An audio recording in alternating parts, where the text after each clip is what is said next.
Hola, ¿qué tal? ¿Cómo estamos? Bienvenidos a nuestra sexta, sexta clase ya de folclore mexicano. Eh, Empezamos esta clase, esta sesión con el himno a Puebla, que no lo había escuchado, pero me parece bastante hermoso.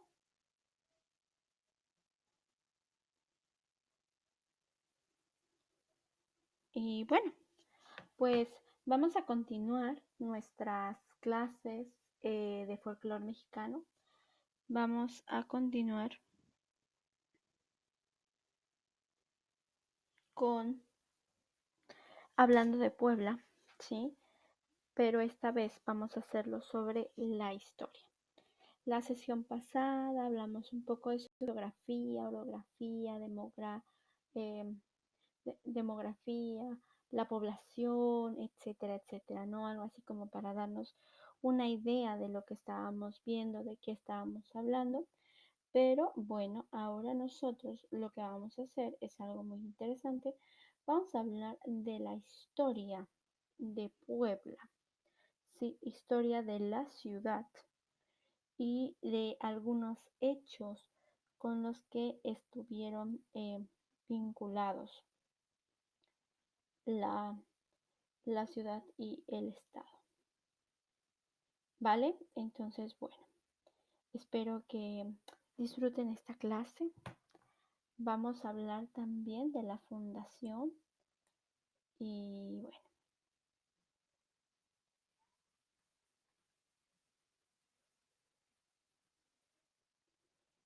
ya todo esto lo vimos la clase pasada, si ustedes lo recuerdan. Y ahora vamos a hablar de la historia de Puebla y una especie de fundación, de reseña de la fundación de Puebla, ¿vale?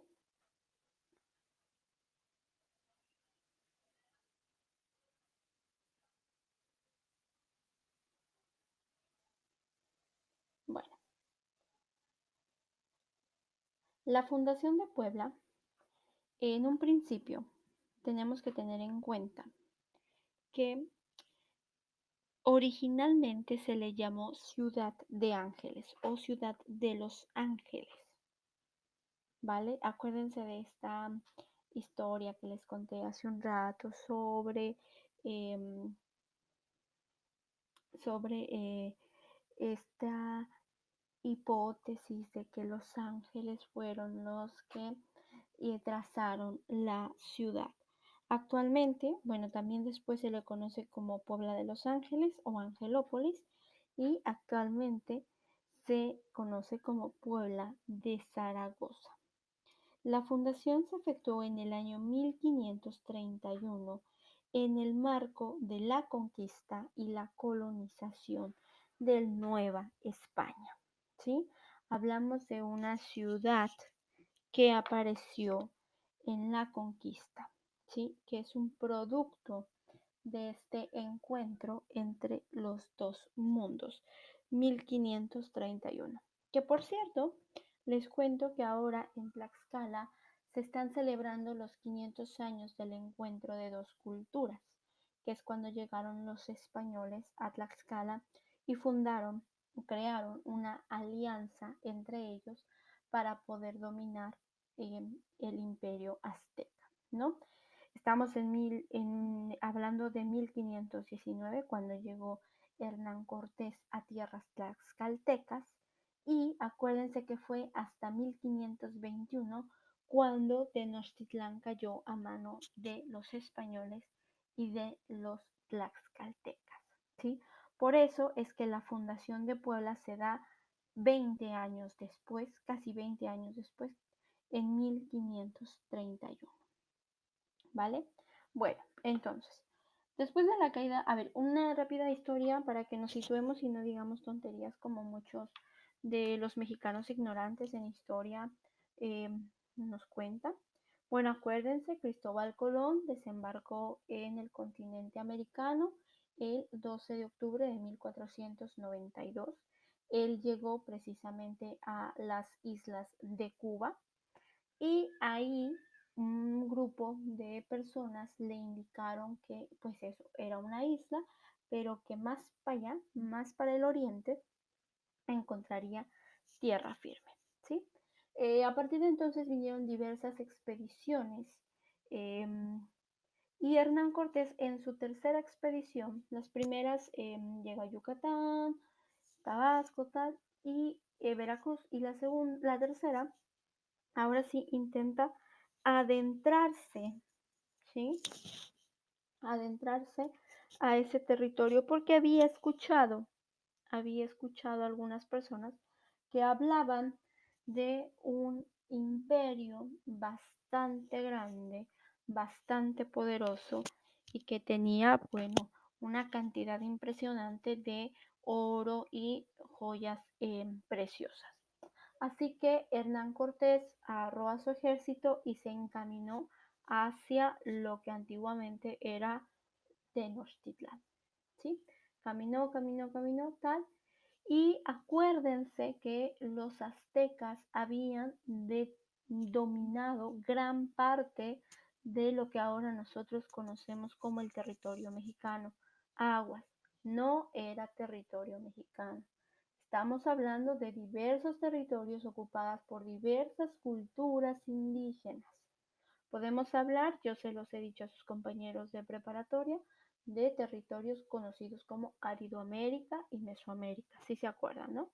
Aridoamérica, esta parte desértica de lo que ahora conocemos como México, y Mesoamérica, pues esta parte más verdosa, ¿no? Que pues empieza por Guanajuato, Querétaro, Hidalgo, Veracruz para el sur.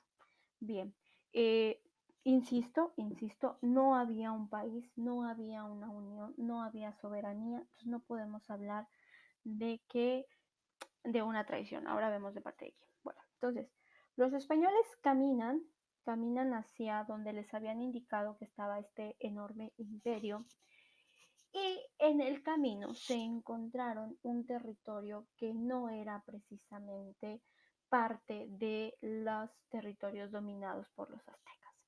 Para esto es necesario saltarnos tiempo atrás de la historia y contarles que el imperio azteca fue creciendo, o sea, era una tribu muy pequeña que se fundó en una isla del lago de Texcoco, del antiguo lago de Texcoco.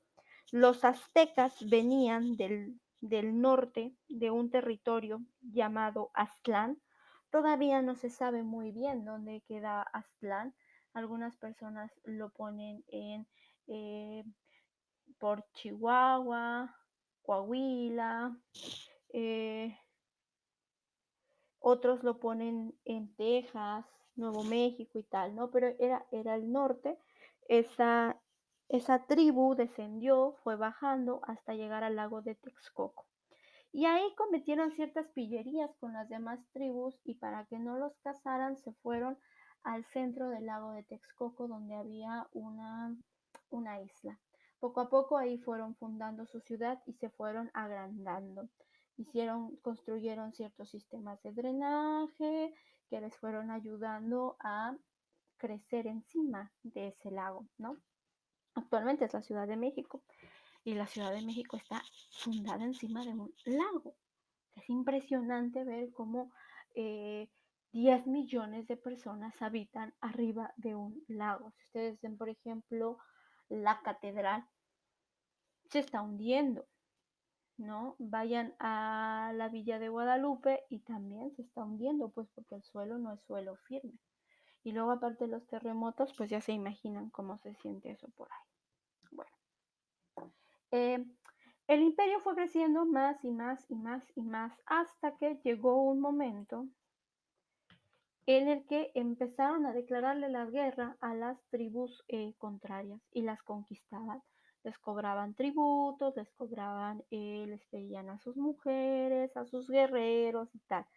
El imperio azteca creció de una manera exorbitante, pero justo en el centro del país, bueno, no del país, en el centro del territorio, había una pequeña tribu que no podía ser vencida por los aztecas.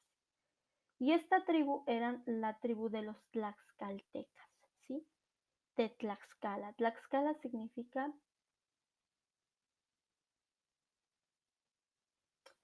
lugar del pan o tortilla de maíz. ¿Ok? Bueno, eh, pasa esto. Los aztecas quieren dominar a los tlaxcaltecas para apoderarse de toda la región y los tlaxcaltecas batallan y batallan y batallan. Y en las batallas no puede darse un ganador, ¿sí? Quedaban empates, no podía darse un ganador. Así que lo que los tlaxcaltecas decidieron y los aztecas fue, mira, no te puedo vencer, está bien, lo acepto.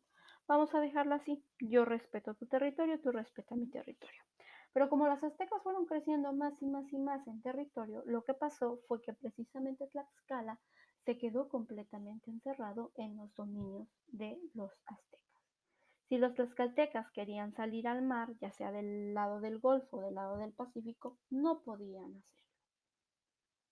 Entre los contratos que celebraron los aztecas y los tlaxcaltecas, digamos contratos de paz, eh, ellos determinaron que cada cierto tiempo se iban a llevar a cabo unas guerras entre ellos para no determinar quién era más poderoso y quién iba a quedarse con el territorio de Tlaxcala, sino para probar la valentía de sus guerreros y para aprisionar gente que se fuera después a ofrecer a los sacrificios. Estas guerras se conocen como guerras floridas.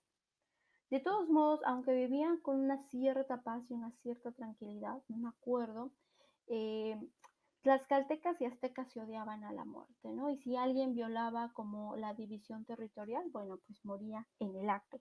Además, los aztecas tenían muy restringida la entrada de alimentos hacia el territorio de los tlaxcaltecas. O sea, si bien estos aún mantenían cierta autonomía respecto al imperio azteca, esta autonomía no era muy grande, ¿sí? Era, a ver, algo ahí muy efímero, ¿ok? Bueno, teniendo esto en cuenta, en un momento en la historia llegan tribus del Estado de México, tribus otomís, huyendo de la terrible masacre y la violencia extrema que estaban ejerciendo los aztecas sobre las tribus otomís del Estado de México. Entonces llega una tribu porque ellos se enteraron que en el sur había un territorio donde los aztecas no habían podido conquistar. Viene esta tribu de otomís a Tlaxcala, entran al territorio y le piden a los señores, porque ahí no había un emperador como si lo había en el imperio azteca, había un, digamos, dominio compartido, un poder compartido entre cuatro señores, los cuatro señoríos que determinaban el futuro y las leyes que se seguían en Tlaxcala. Cuatro señoríos que eran Ocotlán, no, Ocotlán no, tonta, Tizatlán, Tiahuizclán, Ocotelulco y otro que no me acuerdo. A ver, déjenme, ahora lo investigo. Los cuatro señoríos de Tlaxcala.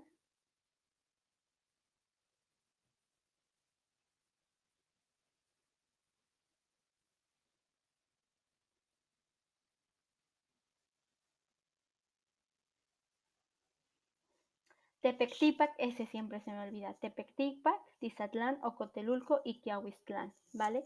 Eran los cuatro señoríos dirigidos o representados cada uno por una sola persona y que determinaban las leyes de sucesión y los tributos que se tenían que pagar en ese tiempo, ¿vale? Bueno, llegan los otomís, piden reunión con los cuatro señoríos y les dicen, miren, señores, nosotros venimos huyendo del imperio azteca, de un imperio muy violento que nos está masacrando, que nos está obligando a pagar tributos inimaginables y nos enteramos que ustedes estaban aquí y pues venimos a pedirles protección y que nos dejen habitar en sus tierras. En un principio los tlaxcaltecas no querían porque sabían que eso iba a significar tener más problemas de los que ya tenían con los aztecas. Pero también se dieron cuenta de que los otomís podían funcionarles, a ver, esto es feo, pero así pasó, ¿no? Podían funcionarles como carne de cañón. pues para las guerras mandas en primer lugar a los otomíes y ya después pues se mueren los tlaxcaltecas, ¿no? Pero primero que se muera esta gente toda pestosa. Los tlaxcaltecas dijeron, mira, está bien, pero esto te va a costar y te va a costar muy caro. Te vas a ir al oriente, al suroriente, sureste del estado y ahí te vas a sentar. Pues cada vez que vengan enemigos, tú vas a enfrentarlos y tú vas a pelear contra ellos. Las tierras que les dieron los tlaxcaltecas a los otomíes eran tierras bastante malas, casi todo era de piedra, no se podía cultivar, había cierta sequía de vez en cuando y bueno, no importa, a los otomíes no les importó con tal de estar en un territorio que no fuese dominado por los aztecas. Entonces se fueron asentando en lo que ahora es la parte sureste de Tlaxcala, que sería Ixtenco, Huamantla y toda esta parte que colinda ahora con Puebla capital, ¿no? Bien. Eh, en un principio, ya lo dije, los tlaxcaltecas no estaban muy cómodos con que los otomíes estuvieran ahí, pero después se hicieron amiguitos. Después vieron que eran muy guerreros, muy valientes. A la primera se paraban y órale, órale, vamos a pelear por todo. Que es una característica que todavía mantiene al menos el pueblo de Ixtenco. El pueblo de Ixtenco se asume a sí mismo como un pueblo heredero de los otomíes del Estado de México, hablan el idioma otomí, visten ropas otomíes y son muy guerreros. Hace 2 años sacaron al presidente y casi le queman la presidencia. Son personas muy guerreras. Por otra parte, casi la mitad de la población se encuentra trabajando en Estados Unidos. Claro, Ixtenco es un municipio que económicamente es estable, pero no por lo que produce, sino por el dinero que recibe de las remesas que llegan de Estados Unidos. Es muy interesante lo que pasa en Ixtenco, es un municipio vecino a mi pueblo, a Huamantla. Bien, eh, entonces en ese principio pues los tlaxcaltecas no estaban tan cómodos con los otomíes, pero después los vieron que eran muy guerreros, muy valientes. No se sabe muy bien cómo le hicieron para que la tierra esa fea en la que ellos se habían asentado, pues cultivaran, ¿no? De hecho, por eso los diferentes colores del maíz en Tlaxcala, porque los otomíes ahí hicieron ciertos experimentos para que el maíz pudiera sembrarse y cosecharse en esa parte no tan fértil del estado. Entonces, el maíz que se tiene en esa parte es un poco más oscuro del que se tiene en el centro de ahora el territorio mexicano. Bien, bueno, eh, Hernán Cortés llega a Tlaxcala, llega a los límites orientes o suroestes de Tlaxcala y claro, los otomíes los identifican como enemigos. ¿Y qué hacen estos personajes? Pues cogen las armas y a enfrentar a Hernán Cortés y los derrotan y les matan 2 caballos y les matan una cantidad importante de hombres. Y entonces Hernán Cortés se queda así, ira. Me quedé así, ira, como el meme. ¿Qué está pasando? ¿No? Si se supone que yo traigo una tecnología bélica importante y estos eh, personajes con arcos y flechas vinieron y me derrotaron. Es impresionante. Bueno, lo que pasa es que eso, los otomíes eran muy valientes y muy guerreros. Hernán Cortés se entera de que los otomíes no eran, digamos, los dueños de esas tierras, sino que estaban al servicio de... y entra a territorio tlaxcalteca. A ver, la trampa que manejaron los señoríos fue muy interesante, porque ellos vieron que Hernán Cortés quería ahí algo en el imperio azteca. Y estos no sabían, los tlaxcaltecas no sabían si confiar en Hernán Cortés o no. Entonces, querían probar su valentía, por eso mandaron a los otomíes a una batalla. Al final ya llega Hernán Cortés y no, mira, me trataron bien mal en la entrada de tu estado, de Tlaxcala, me mataron un caballo, no sé qué, me mataron tantos hombres y el señorío, que finalmente fue quien les ordenó a los otomíes a atacar a los españoles, bueno, los cuatro señoríos dijeron, no, no, no, ¿cómo crees? Es que estos son bien violentos, pero no, nadie te quiere atacar aquí y tal, ¿no? Bueno, ya no voy a hacerles más largo el cuento, pero se une Tlaxcala y se une España y van a atacar por primera vez a eh, Tenochtitlán. Falla, que es lo que ahora conocemos como la Noche Triste, falla. Bueno, Hernán Cortés tuvo que regresarse porque ya venía Pedro de Córdoba por él. Ya se lo quería llevar a España porque parecía que no estaba haciendo las cosas bien. Y deja a los españoles en Teotihuacán, Tenochtitlán, perdón. A los españoles les gana la avaricia, quieren llevarse todo el oro que encuentran, los aztecas los ven y una masacre espantosa, ¿no? Bueno, es lo que conocemos como la Noche Triste. Eh, Se sientan otra vez los caltecas y españoles a ver cómo pueden dominar la gran Tenochtitlán y llegan a la conclusión, bueno, esto es más ingenio tlaxcalteca que todo español, con todo respeto a los españoles. A ver, los tlaxcaltecas conocían muy bien el imperio, ¿no? Y se daban cuenta, sabían que estaban rodeados de agua. Y lo que tenían que hacer era lo mismo que les habían hecho los aztecas durante tanto tiempo, cerco comercial. Construyeron unas embarcaciones llamadas bergantines, que eran como barcos que, a ver, se desmontaban y se volvían a montar. De hecho, en un bulevar de Tlaxcala hay una fuente, que es la fuente de los bergantines, precisamente recordando este hecho histórico, esta innovación de los tlaxcaltecas. Entonces hicieron grandes barcos para sitiar la ciudad, pero eran barcos desmontables. Entonces se los llevaron hasta Tenochtitlán, desarmaditos, llegaron, los armaron, rodearon el lago de Texcoco, cortaron las entradas y las salidas, cortaron la entrada de agua potable y sitiaron la ciudad de Tenochtitlán durante, me parece, 90 días. Eh, claro, los aztecas se quedaron sin agua, sin comida, sin comunicación. Y aparte de eso, otra cosa que permitió la caída de Tenochtitlán fue el hecho de que los españoles trajeron consigo una cantidad importante de enfermedades. La que terminó tirando Tenochtitlán fue la viruela, ¿sí? Ya saben, esta enfermedad tremenda erradicada del mundo en 1986, pero que en 1521 pues no existía cura ni nada por el estilo. Ni ibas al IMSS que te vacunaran a tu polluelo para eh, la viruela, ¿no? No había IMSS, no había nada de eso. Así que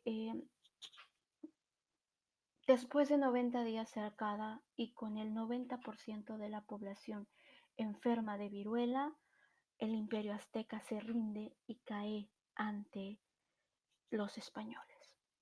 Podemos hablar de que comienza una nueva etapa en la historia de este territorio conocido como la colonia. Son 300 años en los que los españoles dominan el territorio que ahora conocemos como México. Bien, una de las primeras masacres que se llevan de la mano de los españoles y los tlaxcaltecas es la que sucede en Cholula. En Cholula no quedó piedra sobre piedra después de que pasaron los tlaxcaltecas y los españoles. Destrozaron por completo la ciudad, la dejaron en llamas. ¿Sí? Terrible lo que sucedió. Hernán Cortés escribe a España para decir que Cholula, antes del sitio, era una de las ciudades más hermosas que él había visto y que había tantos templos como días hay en el año. De ahí salió la eh, leyenda urbana de que Cholula tiene 365 iglesias, ¿no? Hernán Cortés escribe a los reyes de España y les pone: Cholula es una ciudad hermosa, no sé qué, no sé cuándo, y hay tantos templos como días hay en el año.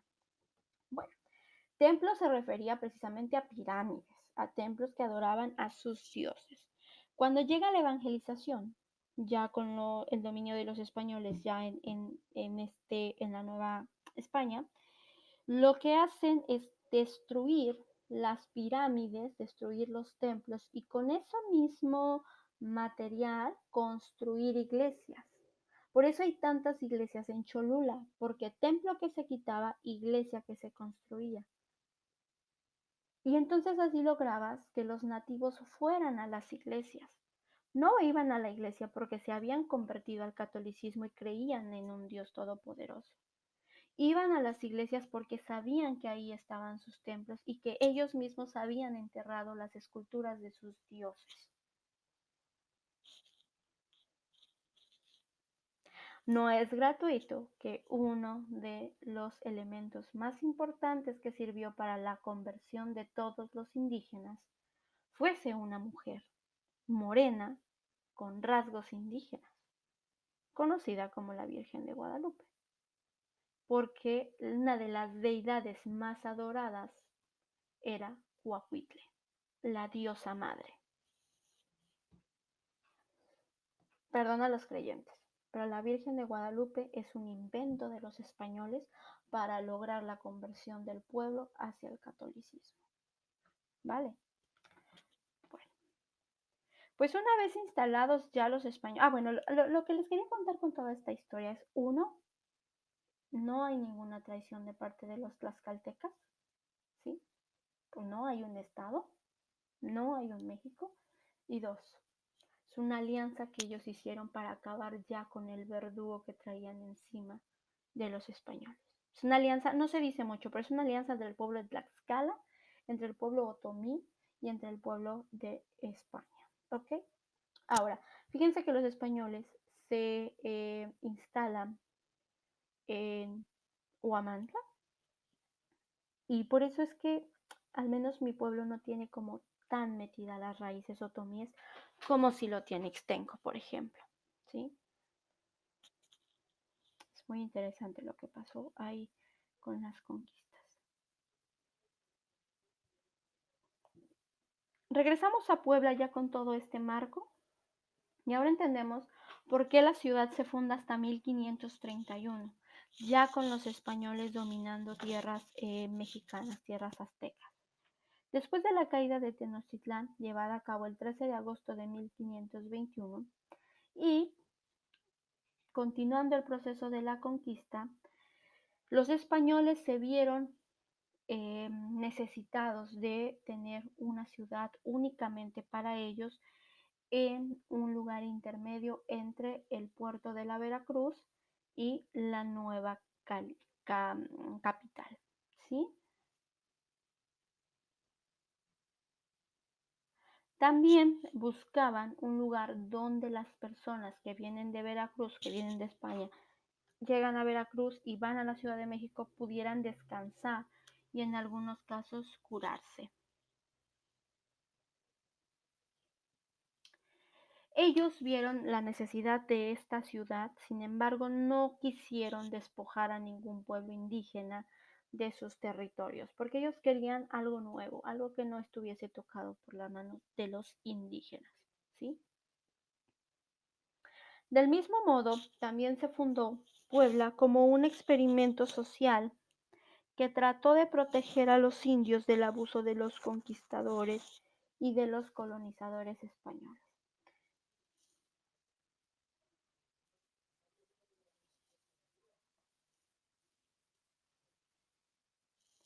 La ciudad se traza, acuérdense que es una ciudad planeada, es una ciudad querida, ¿sí? No como las otras ciudades, producto de borracheras, no. Puebla es una ciudad deseada.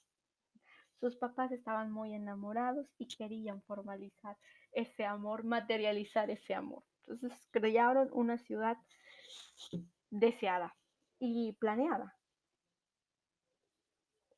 como deberían de serlo todos los niños. ¿Sí? Así deberían de tener ustedes a sus hijos, planeados, deseados y muy amados. esta inspiración, la inspiración que utilizaron, o bueno, la idea principal que tuvieron los españoles para fundar esta ciudad, pues tenía un poco de reminiscencia del Renacimiento, ¿sí? Por lo tanto, los fundadores optaron por un asentamiento rectangular. Ustedes lo han visto, ¿no? La ciudad de Puebla es rectangular. A ver, les voy a hacer un dibujín porque a la mesa le encanta dibujar.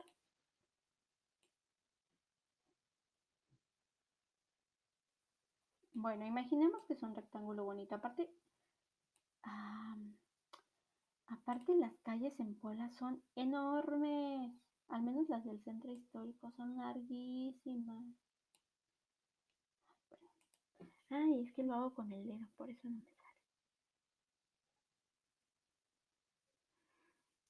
Bueno, pensemos que la maestra es una muy buena dibujante. Y este es como el diseño, ¿no? Del centro histórico de Puebla.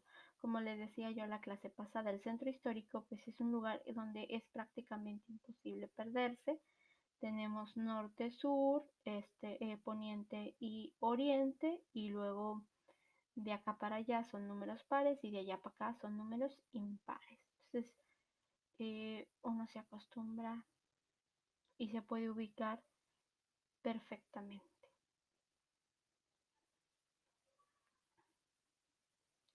Acá, a ver,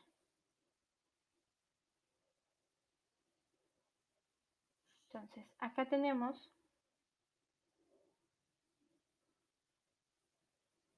la catedral. Ah, no. Bueno, acá está la catedral, toda esta parte. Está de aquí para acá, es la 16 de septiembre. De acá para allá es la 5 de mayo. De aquí para acá es Palafox y Mendoza. Y de aquí para acá es Reforma. Y entonces empieza Oriente. De acá para acá es el Oriente. Todo esto es el Oriente. Todo esto es el Poniente. Todo esto es el sur y todo esto es el norte. Por eso es como imposible perderse. Bueno, esta opción rectangular no era muy novedosa, pero sí era poco común, ¿sí? El terreno y el llano, que no tenía poblaciones indias, era realmente algo propicio para poder planificar un asentamiento únicamente de españoles. Se decidió una traza rectangular que partía de una plaza mayor o de armas, ¿no? Este es el zócalo, ¿sí? Está la catedral, aquí está el zócalo y aquí está el palacio de gobierno.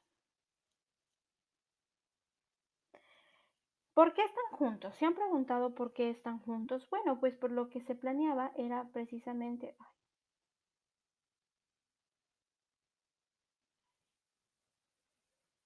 Este es el edificio de palacio de gobierno. Y lo que se buscaba precisamente era que... Ay, me imaginen que es rectangular.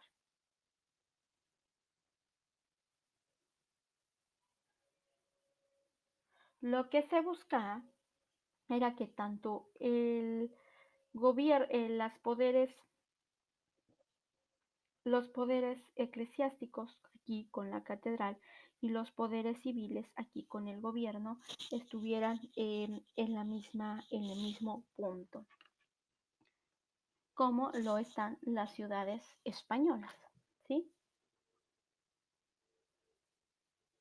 El rectángulo de Plaza Mayor, que sería este, se le dio 250 varas de largo, corriendo de oriente a poniente, y 128 de norte a sur, es decir, mide 210 por 107 metros, que esto va a servir como medida para las demás manzanas formando un emparrillado rectangular, ¿no? Vea, así es como está el centro histórico de nuestra ciudad.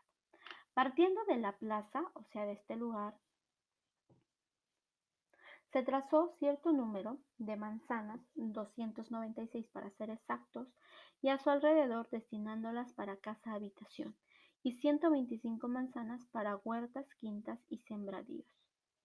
Las manzanas que se proyectaron para la siembra se designaron 400 varas de oriente a poniente y 100 varas de norte a sur, lo cual para ellos era un tamaño apropiado para la siembra y cría de animales, principalmente cerdos. Después de que se trazaron las manzanas, se llevó a cabo el repartimiento de los solares.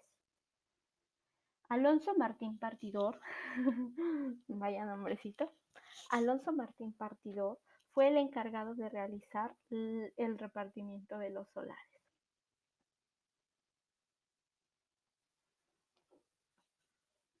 Bueno, a cada familia le tocaba 8 solares, o sea, imagínense, por cada familia tenía por lo menos 2.000 metros cuadrados de territorio.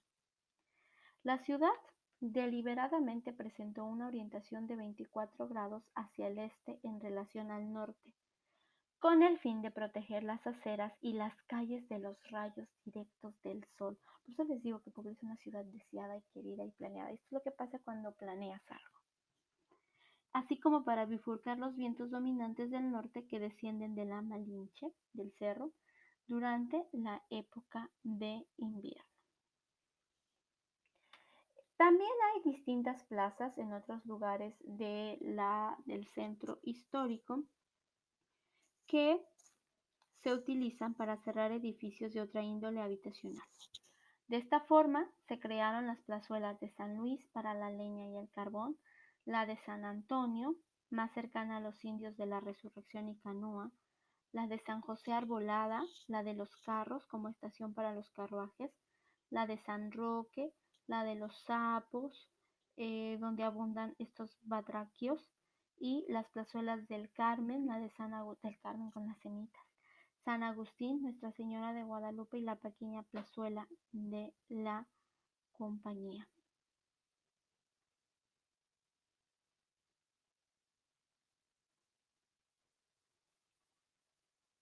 Según la leyenda, el señor Garcés soñó que los ángeles le indicaban un hermoso y exuberante lugar con tierra fértil, agua abundante y clima saludable.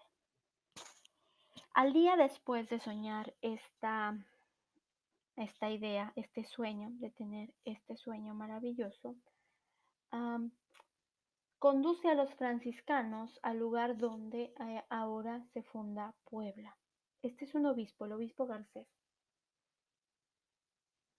Aunque se le ha dado el crédito al obispo Garcés de ser la primera persona que propulsó la idea de fundar esta ciudad, eh, también debemos de afirmar que Motolinía y sus franciscanos escogieron realmente el lugar para esta fundación. El mismo fraile Motolinía, en su dispersa e incompleta obra, se describe a sí mismo participando protagónicamente en las ceremonias de fundación y en los primeros días de vida de la población. Acuérdense de que los franciscanos son ¿cómo se llama? Orden en llegar a nuestro país. Bueno, sí, a la colonia.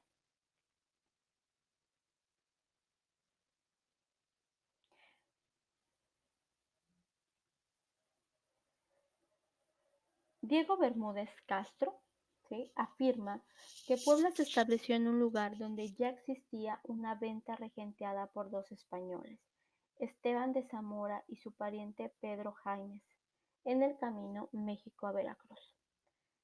Sin embargo, existe otro informe de una audiencia que señala que el lugar elegido estaba apartado de un camino principal, 5 o 6 leguas de la carretera, que después fue desviado para que pasara precisamente por Puebla.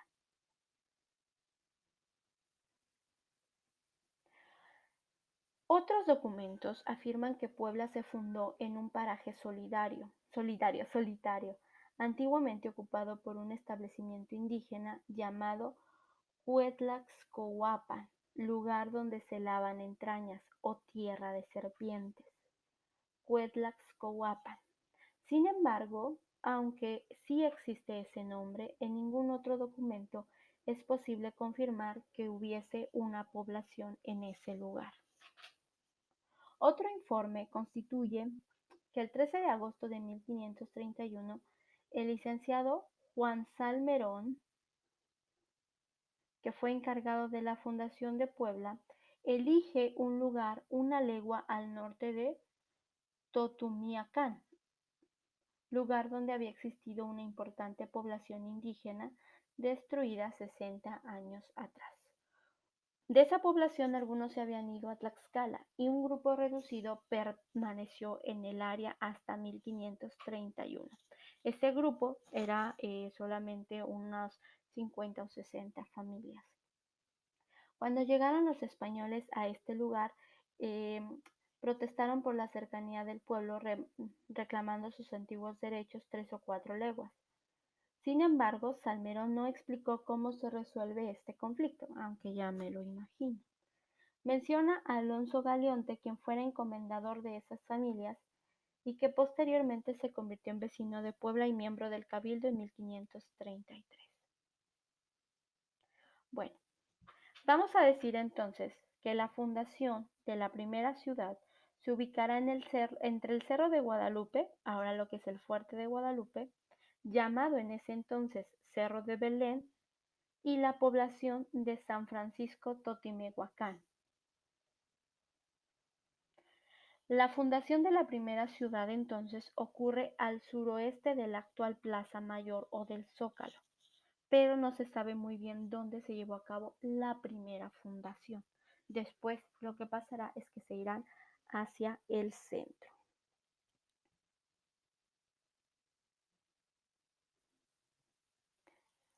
De acuerdo con Cerón Zapata, Puebla, que significa lugar donde se puebla, donde se habita, acto de poblar, fue llamada así por sus fundadores en un periodo en el que no sabían cómo ponerle a la ciudad.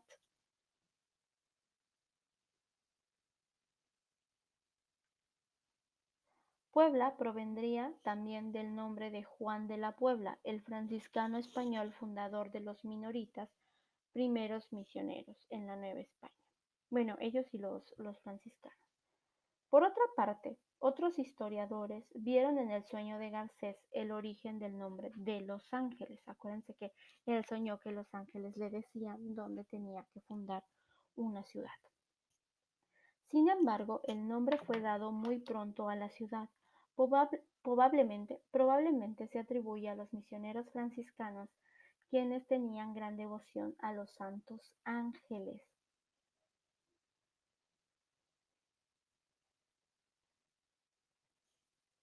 El ministro general de la Orden Franciscana envió a 12 misioneros a Nueva España y se llamaba Francisco de los Ángeles. O también puede derivarse el nombre de que el convento que los unió en 1523 se llamaba Santa María de los Ángeles, de tal forma que los franciscanos le pidieron a la reina que concediera ese lugar, esa tierra prometida, digámoslo así. Entonces se le da el título formal de Ciudad de Los Ángeles. Sin embargo, sus habitantes siguieron llamándola Puebla.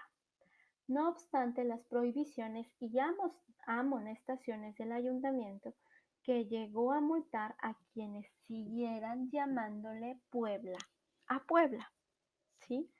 Su nombre era Ciudad de Los Ángeles. La ciudad de Puebla también contó con el título de muy noble y muy leal, gracias a la cédula emitida por la Casa Real Española en 1561. ¿Y por qué le pusieron el nombre de muy leal y muy noble ciudad de Puebla? Bueno, pues porque era una de las ciudades más importantes para la corona española.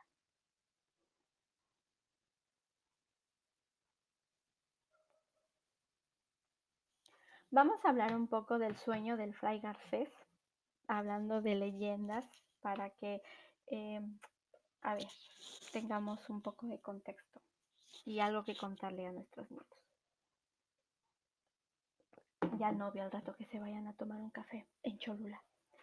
La leyenda sobre la fundación de Puebla, que por muchos años se tomó que era una verdadera leyenda, una verdadera anécdota, es que el padre Francisco de Florencia, es el padre de Francisco de Florencia, perdón.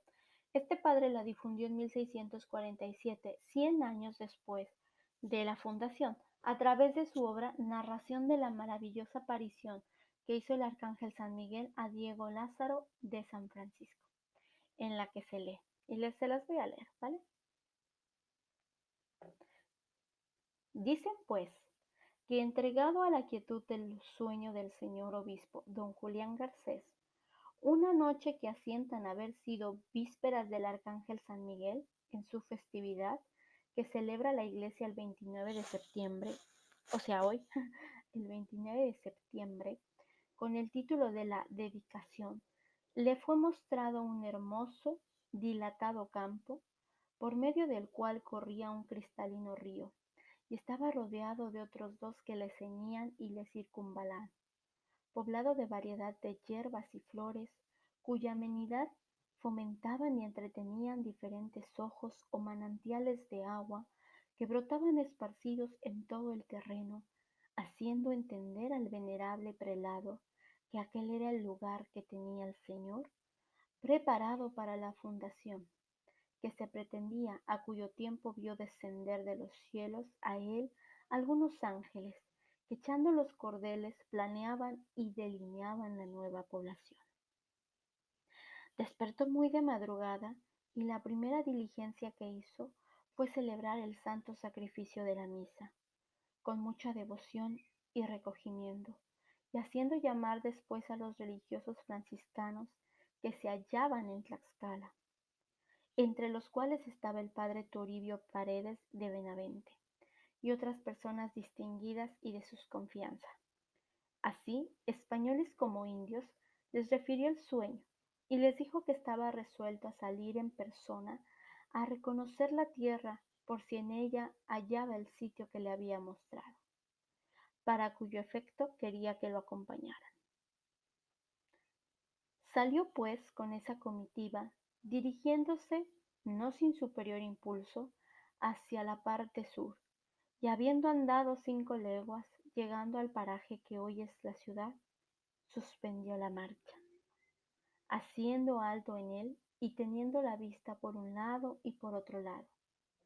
Conocía ser el mismo que se le había manifestado en el sueño, y volviendo a los que le acompañaban, les dijo estas palabras: Este es el lugar que me mostró el Señor, y donde quiere que se funde la nueva ciudad.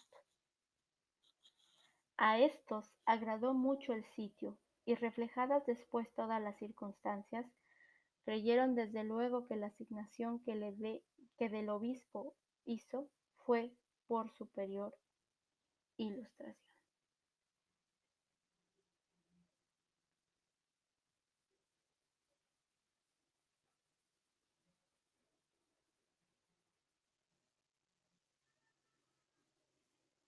Bueno, entonces, la fundación de Puebla se establece como el 16 de abril, ¿sí? Ese, digamos, es el día en el que se funda la ciudad de Puebla, que se pensó para ser una república de españoles.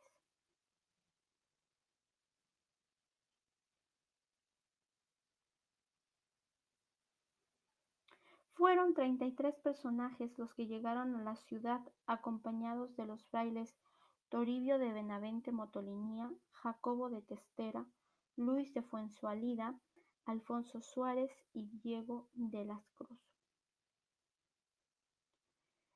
Puebla se fundó también porque al repartirse las encomiendas de la Nueva España, faltaban solares cercanos a la metrópoli, por lo que se pensó crear una nueva ciudad en la que se repartieran esos nuevos solares, y quien aceptara estos lugares estaba exento de impuestos durante los primeros 30 años.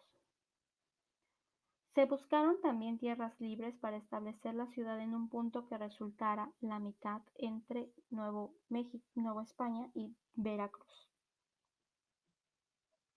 Esta modesta villa de españoles pasó en el siglo XVI a convertirse en una ciudad de privilegios, cuya traza mostraba ya una clara división social, pues mientras los españoles residían en el centro de la ciudad, los indígenas vivían en los barrios y arrabales de los alrededores. A partir de 1532 se comenzó a otorgar títulos y cédulas a la Angelópolis, remarcando su importancia a nivel nacional.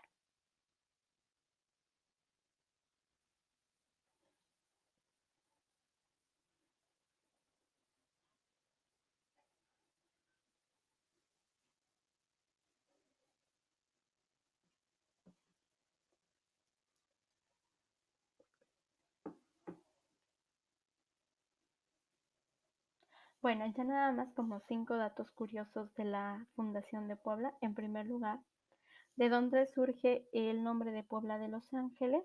Bueno, ya lo vimos, del obispo Garcés. También sugiere que el nombre se le puso lugar común de lugar que se puebla, ¿sí? 2. Había muy pocas familias para esta ciudad. Si bien no se tiene una cifra exacta debido a las diversas variaciones de los documentos, se sabe que la cifra de familias que habitaban la nueva ciudad oscilaban entre 30 y 60 familias. 3. ¿Ciudad totalmente de españoles? Sí, pero también había un número importante de indígenas que trabajaban en estas eh, casas únicamente dedicadas a los españoles, ¿sí? Cada español podía tener hasta 30 trabajadores a su cargo, por lo cual si había 60 familias, entonces podríamos decir que había 1,800 indígenas dentro de la ciudad. Estos provenientes de Tlaxcala, Tepeaca, Huejotzingo, Calpan y Cholula. Era 4. Una ciudad de experimento social, una ciudad nueva con nuevas casas, nuevas familias. Se desató mucho la expectativa de lo que pasaría, sobre todo porque en un principio hubo dificultades con poblaciones como Teotihuacán e inconformidad por parte de españoles. No obstante, se mantenía un espíritu optimista, ya que había una percepción de progreso. Decía Juan de Salmerón: si bien los pobladores antes habían sido unos perdidos u holgazanes, ahora se están convirtiendo en útiles y productivos ciudadanos. Madre mía. 5. El verdadero fundador de Puebla. Bueno, ya lo habíamos dicho, la tradición popular considera al señor Garcés como fundador de Puebla por la leyenda del sueño, ¿no? Sin embargo, esta maravillosa narración apareció hasta 1692. Gracias a Juan de Salmerón, Puebla se fundó. Él fue el oidor y el presidente de la segunda audiencia. En él recayó la responsabilidad de la fundación. ¿Sale? Bueno, pues este es nuestro viaje por Puebla. Espero que la siguiente sesión hablemos un poco de los hechos históricos eh, que marcaron a Puebla y a nuestro país en general. Pero vamos a descansarnos ya. Es domingo, es día del Arcángel, eh, San Miguel, y pues vamos a descansar. Les deseo una muy bonita semana y nos estamos viendo a la siguiente sesión.